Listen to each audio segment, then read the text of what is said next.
মতো গেম খেলতে গেলে কনফিডেন্ট থাকি যে নিজের বেস্টটা দিয়ে আর কি গোল্ড নিয়ে আসার চেষ্টা করব। সে যে কোনো গেমেই হোক, আমাদের দেশের টুর্নামেন্টগুলো আছে বা আন্তর্জাতিক যে টুর্নামেন্টগুলো আছে, হয়তো আন্তর্জাতিক টুর্নামেন্টগুলো একটু বেশি ফাইট হয়।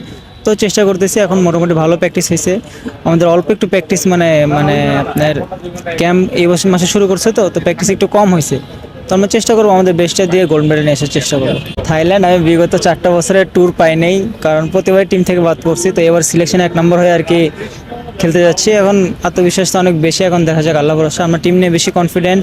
তারপর আমাদের মিক্স টিম আছে, আমাদের নিজের নিজের ইন্ডিভিজুয়াল আছে। তো দেখা যাক, আল্লাহর কাছে চেষ্টা করবো যেন গোল্ড পাই ইনশাল্লাহ। সবার কাছে দোয়া করবেন সবাই, যেন ইন্ডিভিজুয়াল গোল্ড বা team gold, mix team gold যেন আমরা একটা পাই।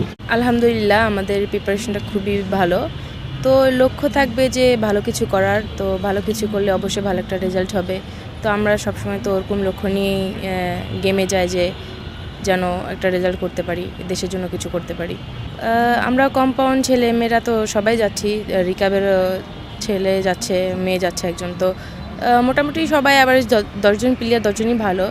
তো আশা করা যায় যে আসবে পদক কোনো এক জায়গা থেকে, হয়তো বা আমরা আশাবাদী যে আসবে। চ্যালেঞ্জিং তো অবশ্যই আছে, তাদের সাথে এর আগেও খেলেছি, যেমন ইন্ডিয়া আসবে, কোরিয়া আসবে, তো ইন্দোনেশিয়া, মালয়েশিয়া, ওরা অনেক ভালো ভালো টিম। তো ওদের সাথে এর আগেও আমরা টুর্নামেন্ট করেছি, তো অবশ্যই চ্যালেঞ্জিং। হ্যাঁ, প্রিপারেশন এখন আল্লাহর মধ্যে ভালোই আছে, বাট এটা যদি আর একটু আগে বা জানুয়ারি প্রথম থেকে শুরু হতো তাহলে আর একটু ভালো হতো।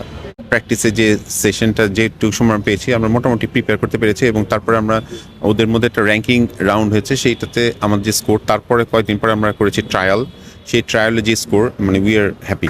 আমরা যদি এই স্কোরটাই শুধু ইফ উই ক্যান পারফর্ম, যদি টুর্নামেন্টে যদি আমরা এটাকে পারফর্ম করতে পারি, 2টা থেকে 3টা মেডেল এক্সপেক্ট করতেছি, এবং একটা গোল্ড হয়তো, it depends on the archer, but we are expecting একটা গোল্ড হয়তো হইতেও পারে আর কি। এশিয়া কাপগুলিতে আমাদের সবসময় জোর থাকে এই কারণে যে এখানে আমাদের কম্পিটিশনটা বেশ ভালো হয়, এবং এখানে we have the possibilities to get some medals. আমি হোল টিম আমরা পাঠানোর সামর্থ্য পেয়েছি, স্পন্সর পেয়েছি, এবং তাদের মধ্যে উদ্দীপনা দেখেছি, তাদের যে স্পিরিট। আমাদের যে এশিয়ান আর্চারি প্রেসিডেন্ট যিনি ছিলেন আমাদের কাজী রাজিবউদ্দিন আহমেদ, উনিও কমিটমেন্ট করেছেন। আমাদের আর্চারি ফেডারেশন বাংলাদেশ, আমরাও কমিটমেন্ট করেছি। আমরা বলেছি তোমরা যদি একটা করে মেডেল আনো, $1000 ইয়োর রিওয়ার্ড। এটা একটা ইন্সপিরেশন। আগে এই ধরনের সুযোগ ছিল না। আমরা কিন্তু আজকে তাদেরকে ইন্সপায়ার করে নিই, ওরাও আমাদেরকে সাহস যোগাইছে। তা ওরা আমাদের মডেল। ওদেরকে দেখে সারা বাংলাদেশে আমরা যেটা ঈদের পর থেকে সরকার যেটা চাচ্ছে, আর্চারিকে একটা পর্যায়ে নিয়ে যাওয়া, সেখানে এটা একটা রোল মডেল প্লে করবে। আমরা আশাবাদী তো বটেই। আমি এভাবে বলতে পারি, এবার আমাদের টিম অবশ্যই মেডেল নিয়ে আসবে।